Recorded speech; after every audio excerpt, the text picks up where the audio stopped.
Segala pujian, hormat, kemuliaan hanya bagi Tuhan Yesus Kristus. Engkau yang kami tinggikan hari ini Bapa. Engkau yang kami muliakan Tuhan. Engkau pusat dari penyembahan kami. Engkau segala-galanya bagi kami. Engkau juru selamat kami. Engkau sumber pengharapan kami. Terima kasih Bapa, berbicara bagi kami hari ini. Sampaikan isi hatimu bagi kami. Kami buka hati bagi firman Tuhan. Urapi hamba-Mu yang tidak ada apa-apanya Tuhan. Di dalam nama Yesus, yang percaya Tuhan di tengah kita, memberkati kita, katakan bersama amin, amin. Silakan duduk Bapak Ibu yang terkasih, shalom. Hari-hari ini kita harus semakin lebih dekat lagi dengan Tuhan, mengejar perkenanan Tuhan. Dan hari ini kita langsung saja buka firman Tuhan dari 2 Petrus pasal yang pertama. 2 Petrus pasal yang pertama ayat yang ketiga saudara. Ya, kalau kita lihat di sana judul perikopnya adalah panggilan dan pilihan Allah. Iya, kita lihat bersama 2 Petrus pasal yang pertama ayat yang ketiga. Judul perikopnya di sana panggilan dan pilihan Allah. Berapa banyak yang merasa hidupnya dipanggil Tuhan? Menjadi orang Kristen bukan dipanggil ke rumah Bapa, enggak usah tegang gitu mukanya ya. Berapa banyak yang merasa engkau dipanggil untuk percaya pada Yesus? Tolong angkat tangan. Yang merasa saja, yang tidak merasa silakan pulang ya. Karena kita semua dipanggil untuk percaya kepada Kristus. Setelah kita dipanggil, maka kita adalah menjadi orang-orang pilihan. Banyak yang terpanggil, tapi sedikit yang terpilih. Jangan bangga menjadi orang Kristen yang hanya cuma dipanggil menjadi Kristen. Tapi lebih lagi kita mau berjalan supaya kita menjadi orang yang dipilih oleh Tuhan sampai masuk ke tanah perjanjian. Saudara, kehidupan kita itu diibaratkan seperti perjalanan bangsa Israel. Semua mereka saudara, ya, dipanggil keluar dari Mesir untuk menuju ke tanah perjanjian. Tetapi banyak yang berhenti di padang gurun, bahkan menjadi bangkai. Mati di padang gurun, tidak sampai ke tanah perjanjian. Yang terpanggil banyak, semua terpanggil, tapi yang terpilih hanya sedikit. Dan saya berdoa semua jemaat yang ada di tempat ini menjadi orang yang dipilih, bukan hanya dipanggil. Nah, kita lihat sama-sama syaratnya apa saudara. 2 Petrus pasal 1 ayat yang ketiga, mari kita baca bersama. 1, 2, 3. Karena kuasa ilahinya telah menganugerahkan kepada kita segala sesuatu yang berguna untuk apa? Hidup yang saleh. Oleh apa? Pengenalan kita akan Dia yang telah memanggil kita oleh kuasanya yang mulia dan ajaib. Ayat 4. Dengan jalan itu Ia telah menganugerahkan kepada kita janji-janji yang berharga dan yang sangat besar, supaya olehnya kamu boleh mengambil bagian dalam kodrat ilahi dan luput dari hawa nafsu duniawi yang membinasakan. Saudara, ayat ini berkata karena kuasa ilahinya, karena kuasa Kristus, Dia telah menganugerahkan kepada kita segala sesuatu yang berguna untuk hidup yang saleh oleh pengenalan kita akan Dia. Semua kita yang dipilih oleh Kristus mengenal Dia sebagai Tuhan dan Juru Selamat, kita ini diberi kuasa saudara. Dan oleh karena itu kita ini dianugerahkan segala sesuatu yang berguna untuk hidup yang lebih saleh. Karena ketika kita dipanggil mengenal Yesus, dulu kita semua bukan saleh tapi salah, amin. Ya, dulu semua salah saudara, salah pilih jodoh, salah pilih pekerjaan, salah memilih, ya pokoknya salah. Nggak usah angkat tangan yang salah pilih jodoh. Tapi saya melihat di sini banyak yang muda-muda yang belum menikah. Puji Tuhan kalau engkau belum menikah, masih jomblo, haleluya 17 kali. Ya, karena engkau masih bisa bergumul, melihat mana yang terbaik. Jangan cuma lihat dari fisiknya, tetapi engkau berdoa supaya engkau dapat yang terbaik. Yang sudah terlanjur, ya sudah ditanggung sendiri, itu nasib. Amin. Tapi nasib masih bisa dirubah. Ya, siapa yang bisa merubah nasib? Ya kita sendiri. Jangan bilang sudah terlanjur bu, nasi sudah jadi bubur. Nggak ada kata terlanjur, bubur dikasih pangsit sama ayam jadi bubur ayam. Jangan lupa kasih moto sedikit biar enak. Nggak ada yang terlanjur saudara, asal kita mau bayar harga.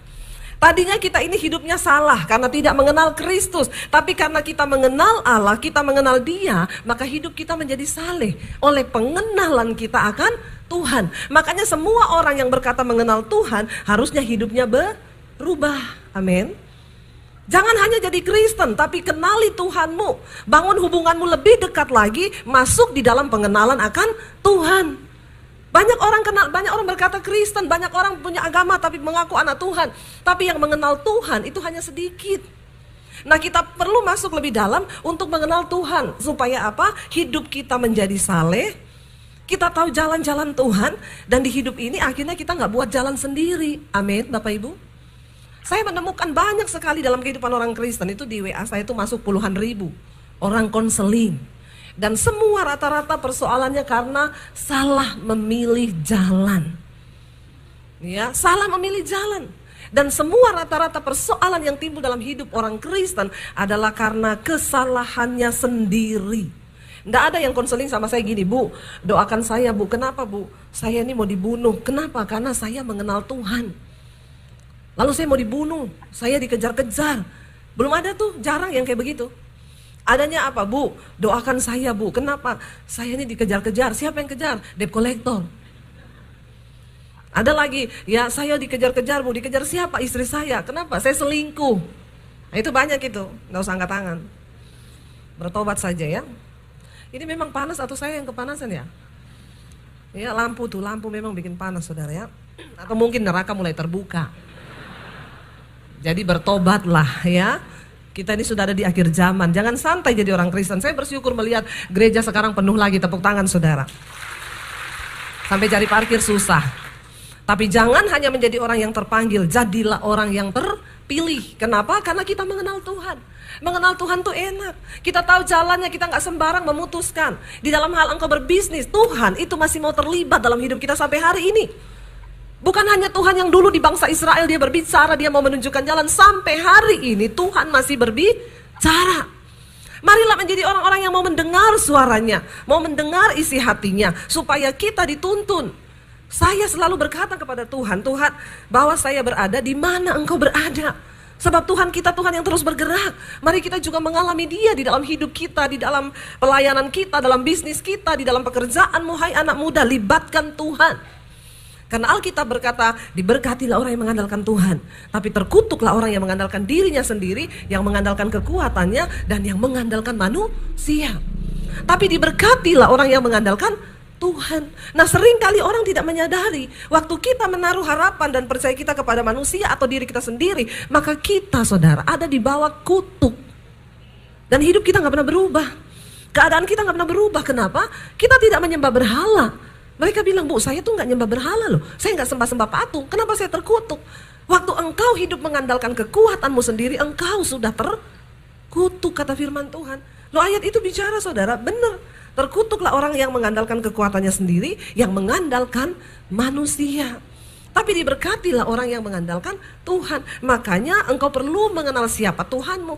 Di dalam pelayanan saya menemukan banyak orang Kristen tidak mengenal Tuhan dengan benar. Tapi Kristen, tapi gak kenal Tuhan. Bahkan banyak yang sudah pelayanan tapi gak kenal Tuhan. Makanya dia bikin dosa, dia bikin apa, dia pikir ya sudahlah gak apa-apa, aku udah ditebus kok, sudah selamat kok, pasti masuk surga. Siapa ngomong? Saya selalu berkata, tidak semua orang Kristen tuh masuk surga.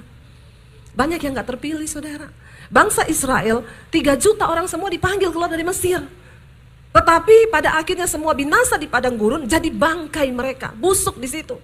Yang bisa masuk hanya Yosua, Kaleb, dan semua yang berusia 20 tahun ke bawah, yang belum tercemar pikirannya, yang belum terganggu ya, dan tidak pernah meninggalkan Tuhan. Saudara, mari kita sungguh-sungguh berusaha dalam panggilan dan pilihan kita.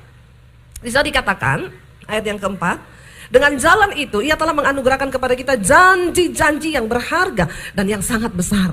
Tuhan memberikan kepada kita janji yang berharga dan sangat besar. Dan Dia mau, saudara, kita alami itu bukan hanya nanti tunggu masuk surga. Di bumi ini pun Tuhan mau kita mengalami sesuatu yang luar biasa, yaitu janjinya. Jangan tunggu masuk surga, kelamaan. Amin. Tuhan mau memberkati hidup kita juga di bumi ini. Ya, dikatakan di sana Dia menganugerahkan loh. Kalau sudah dianugerahkan berarti sudah diberi kepada kita. Sudah dikasih kepada kita, udah dianugerahkan. Saudara, kita kalau dengar orang menerima anugerah, penghargaan, ya itu dikasih nggak ke dia? Dikasih. Kita ini sudah menerima janji yang berharga dan yang sangat besar. Tapi banyak orang Kristen tidak mengalami janji itu. Mereka nggak mengalami apa yang Tuhan janjikan. Bahkan hidupnya di dalam keadaan yang tetap sama. Tuhan sudah memberikan, saudara, rugi kalau kita tidak mengambil dan merasakannya. Lalu dikatakan di sana apa? Supaya olehnya kamu boleh mengambil bagian dalam kodrat ilahi. Bapak Ibu, ketika Tuhan memilih kita, kita diberikan kodrat yang baru. Waktu engkau masuk dalam pengenalan akan Tuhan, bukan cuma terpanggil, tapi engkau mulai mengenal Tuhan, engkau mulai mengenal janji-janjinya, engkau mulai mengalami semua hal-hal yang luar biasa yang dijanjikan. Engkau diberikan kodrat baru dalam hidupmu, yaitu namanya kodrat ilahi. Ya, kita menerima kodrat ilahi loh. Ini satu rahasia, ini satu firman yang sangat powerful. Engkau harus menyadari bahwa Tuhan beri kita kodrat baru, yaitu kodrat ilahi.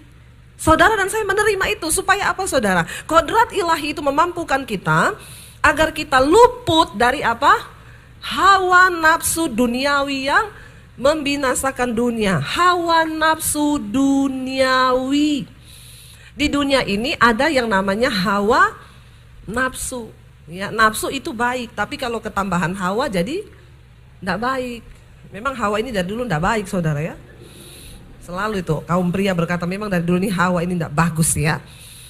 Nafsu itu baik, tapi kalau jadi hawa nafsu itu bahaya, saudara. Saya kasih contoh selalu begini. Orang makan itu nafsu loh, nafsu makan. Tapi makan yang normal sehari berapa kali? Yang benar 3 kali. Kalau ketambahan hawa nafsu makan, itu namanya bawaannya mau makan terus. Yang harusnya sehari 3 kali, kalau ketambahan hawa jadi sehari berapa kali? 5 atau 6 kali. Nah itu jadi rakus namanya. Makan itu perlu, harus, karena tubuh kita memerlukan makanan. Tapi kalau sudah jadi hawa nafsu makan, binasa, saudara. Ya, binasa. Apalagi, saudara, seks itu nafsu. Tuhan ciptakan bagi manusia, itu normal. Dan semua manusia punya naluri seks. Tetapi seks itu sifatnya kudus dan boleh dinikmati untuk kita yang sudah berumah tangga, yang sudah punya pasangan hidup, yang sudah menikah sah. Ya, orang kalau dia ya sudah menikah, dan bahkan anak-anak muda di sini engkau punya naluri seks, tapi engkau harus bisa mengendalikan itu. Nah, kalau engkau sudah kena hawa nafsu seks, apalagi suka nonton film porno, enggak usah angkat tangan. Saya bisa lihat wajah-wajahnya dari sini nih, ya. Suka nonton film porno, jadi bawaanmu itu seks terus. Lihat sapi di jalan, itu sapi tidak pakai celana ya. Memang sapi dari dulu tidak pakai celana, telanjang sapi dari dulu telanjang. Tapi karena otaknya udah kotor, kena hawa nafsu seks, tiap hari nonton film porno, hati-hati loh, saudara, hati-hati. Ya, ada seorang narapidana terhukum mati karena dia memutilasi korban-korban seks, beberapa lalu sudah lama ditayangkan. Itu ditanya, saudara, sama bapaknya, kenapa diwawancara sebelum dia dihukum mati ya oleh seorang reporter TV, kenapa kamu melakukan hal itu? Awalnya waktu remaja saya nonton film porno. Dan bapaknya itu tahu, tapi bapaknya bilang ya biasalah, mana ada anak muda nggak nonton film porno. Ya, lalu akhirnya dia mulai terikat, saudara. Satu hari dia nonton, satu, besoknya jadi 2, lama-lama dia terikat. Tiap hari dia mengurung diri nonton film porno. Semua film ditonton. Sampai akhirnya dia merasa kok biasa-biasa aja ya. Dia cari film yang menantang. Dia mulai nonton film yang luar biasa. Ketika mau berhubungan seks, itu korbannya disiksa. Lalu setelah selesai berhubungan seks, dimutilasi. Dan itu membuat adrenalinnya naik. Dan dia mendapat kepuasan yang begitu luar biasa. Lalu dia mulai tonton terus, dipraktekin, saudara. Saudara pernah dengarkan kasus itu? Setiap perempuan yang ditiduri, habis itu dimutilasi, lalu dibuang mayatnya. Kenapa itu terjadi? Awalnya anak ini biasa, tapi dia akhirnya membiarkan dirinya dikuasai oleh nafsu, dan nafsu itu berubah menjadi hawa nafsu. Sehingga dia tidak akan puas kalau dia hanya berhubungan seks. Dia harus bunuh, dia siksa, dia mutilasi. Di situ dia menerima satu kepuasan, dan itu iblis. Anak-anak muda dengar baik, engkau yang hari ini terikat dengan pornografi, orang tuamu mungkin tidak tahu. Di kamar, hati-hati, otakmu rusak loh. Setan merusak hidupmu. Dan orang yang terikat dengan hawa nafsu yang seperti itu, engkau tidak mungkin menerima kodrat ilahi yang dari Tuhan. Padahal kodrat ilahi itulah yang akan bisa membuat kita mencapai sorga yang kekal itu. Jangan engkau berpikir tidak ada sorga, tidak ada neraka. Hari-hari ini pengajaran tentang kekristenan banyak yang melenceng. Dosa dianggap biasa, sehingga tidak lagi ada khotbah-khotbah tentang pertobatan. Saya mau bilang hari ini bertobat, karena tidak semua orang Kristen masuk surga. Tapi dia pelayan Tuhan, gak peduli. Mau engkau hebat WL, engkau hebat main musik, saya hebat berkhotbah. Kalau saya tidak menjadi pelaku firman dan tidak hidup dalam kekudusan, tidak ada jaminan engkau menjadi orang-orang pilihan Tuhan yang akan sampai di dalam kekekalan. Bertobat saudara. Dengar anak-anak muda, jaga hidupmu dalam kekudusan. Jaga hidupmu dalam kesucian, bukan cuma anak muda, orang tua yang sudah menikah. Jangan terikat dengan pornografi. Engkau sedang membawa kutuk di dalam kehidupan rumah tangga dan anak-anakmu. Mari kita berdoa meminta kekudusan Tuhan. Kita diberi kodrat ilahi, dan karena kodrat itu kita diberi kuasa untuk luput dari hawa nafsu dunia yang membinasakan. Karena dunia ini jahat.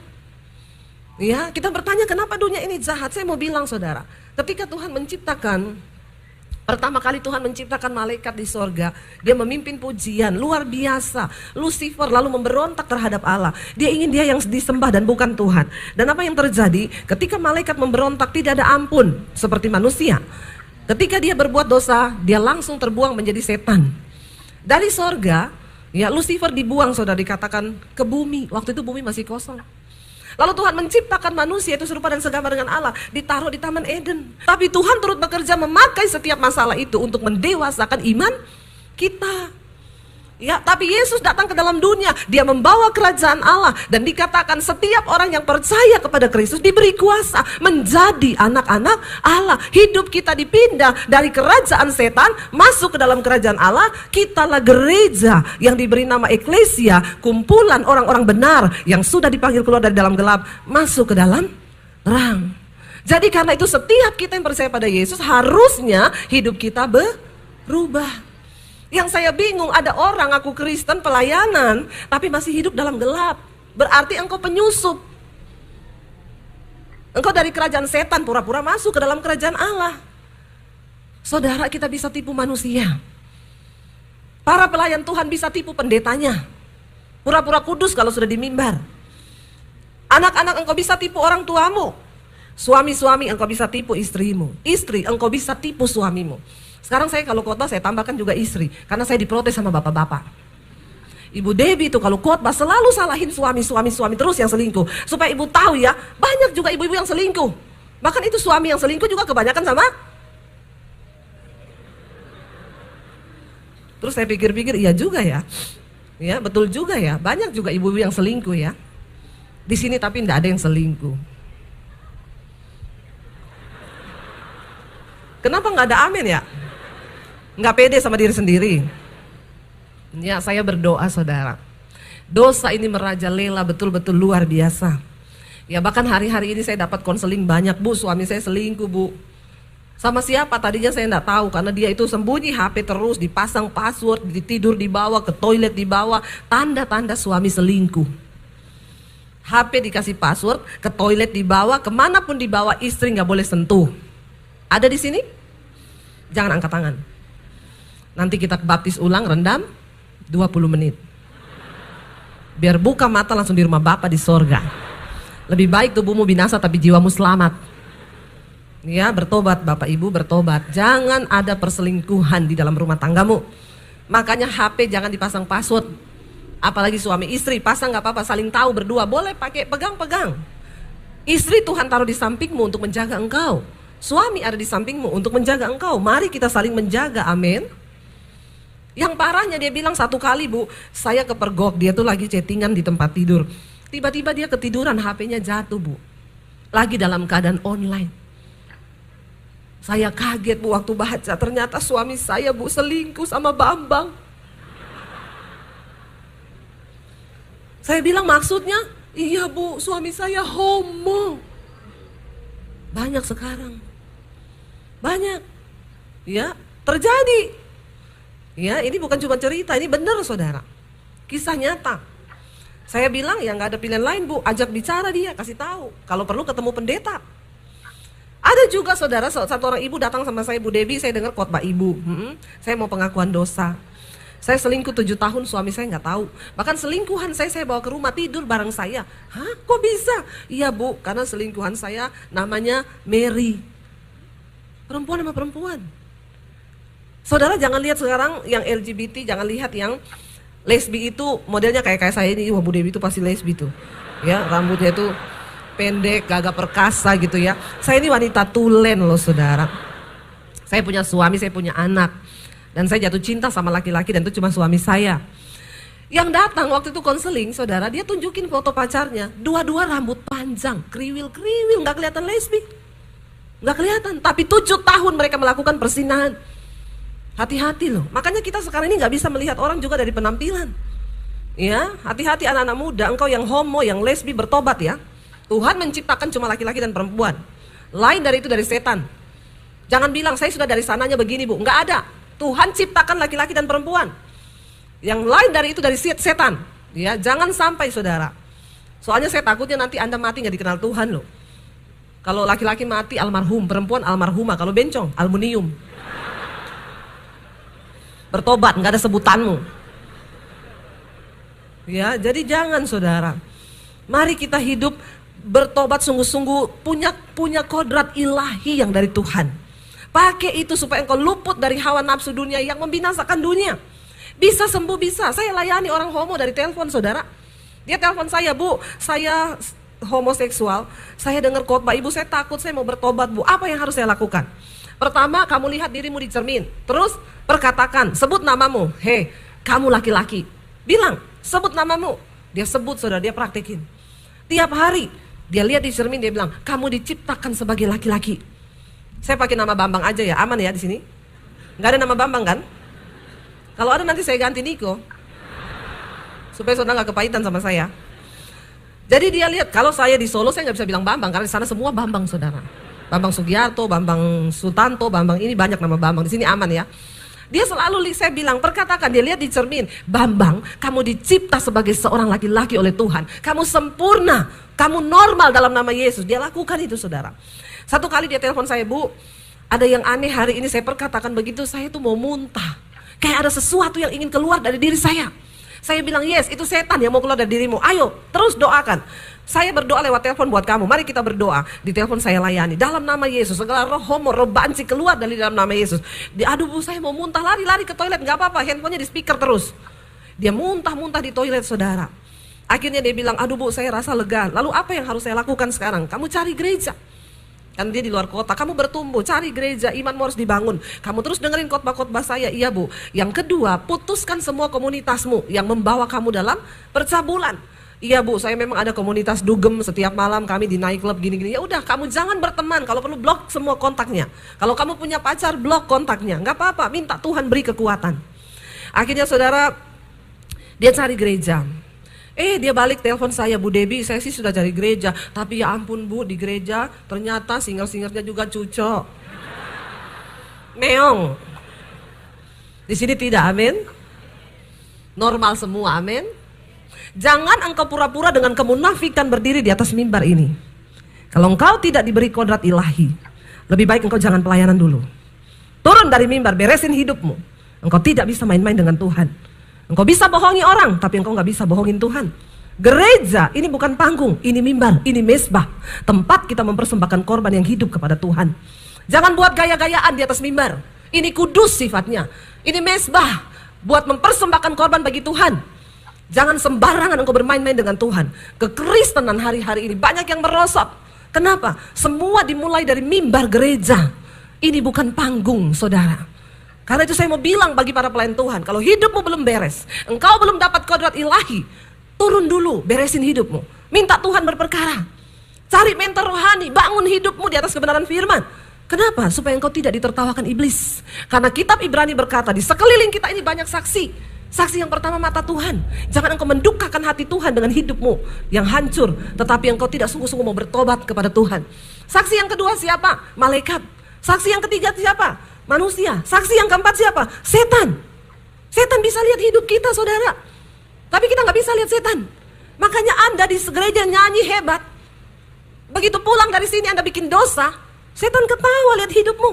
Ingat kisahnya Ayub. Setan bilang, Ayub itu memang orang yang saleh. Tuhan bilang, ya engkau tidak akan mendapati orang seperti dia, yang hidupnya saleh dan menghormati aku. Setan bilang, karena engkau beri dia kuasa, sehat, dia kaya, dia ini. Coba engkau ambil kekayaannya. Dari sini saya mengambil satu hikmah, berarti setan itu melihat hidupmu dan dia mendakwa engkau di hadapan Tuhan. Jangan cuma pintar di gereja, jangan cuma hebat di gereja, tapi jadilah orang-orang yang kudus. Engkau memiliki karakter ilahi di dalam hidupmu. Amin, saudara. Supaya hidup kita berkenan di mata Tuhan, pelayanan kita berdampak. Jangan hanya berdampak bagi kerajaan Allah, tapi kita berdampak bagi kerajaan setan. Kenapa? Karena kita menggoncangkan kerajaan setan. Orang tanya sama saya, Bu, kemarin banyak pendeta tanya, Bu, bagaimana supaya saya bisa khotbah yang bagus ya? Saya lihat Ibu kalau khotbah di YouTube tuh yang nonton ya ratusan ribu. Gimana caranya, Bu? Saya bilang, hidupi apa yang kamu khotbahkan. Khotbahkan apa yang kamu hidupi. Firman yang kamu lakukan, itu yang harus kamu khotbahkan. Kenapa? Karena firman itu akan bekerja dengan kuasa yang dahsyat waktu engkau melakukannya. Para pemimpin pujian, WL, pemain musik, hidupmu, pelayananmu akan berdampak waktu engkau menghidupi firman Tuhan. Ya, jadi bukan cuma hebat-hebatan. Kenapa ada pelayanan yang bisa menembus sampai ke jiwa? Waktu orang mendengar engkau menyanyi, dia bisa meneteskan air mata.